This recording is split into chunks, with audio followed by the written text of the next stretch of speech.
একটি ছেলে আর মেয়ে মোটর বাইকে যাচ্ছে। মোটর বাইকের স্পিড প্রায় 110 মাইল/আওয়ার।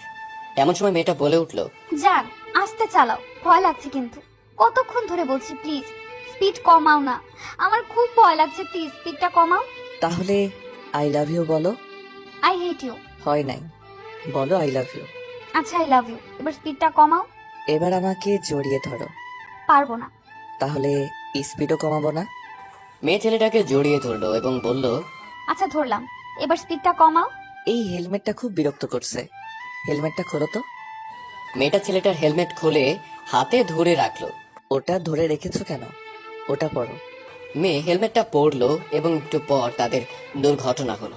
মেয়েটা অজ্ঞান হয়ে পড়লো। তারপর যখন মেয়েটার জ্ঞান ফিরলো তখন জানতে পারলো ছেলেটা মারা গেছে এবং তাদের এই দুর্ঘটনার কারণ বাইকের ব্রেক ফেল হয়েছিল। তখন মেয়েটা বুঝতে পারলো ছেলেটা অনেক আগেই বুঝতে পেরেছিল যে বাইকের ব্রেক ফেল হয়েছে, তাই নিজের হেলমেটটা তাকে পরিয়ে নিজের জীবনের বিনিময়ে তার জীবন বাঁচিয়েছে। হ্যালো বন্ধুরা, এই ছোট্ট গল্পটা কেমন লাগলো অবশ্যই কমেন্ট করে জানাবেন। আর যারা আশিক প্রিয়াঙ্কার ভয়েসের গল্প পেতে এখনো চ্যানেলটিকে সাবস্ক্রাইব করেননি, তারা অবশ্যই চ্যানেলটি সাবস্ক্রাইব করে রাখবেন। আল্লাহ হাফেজ।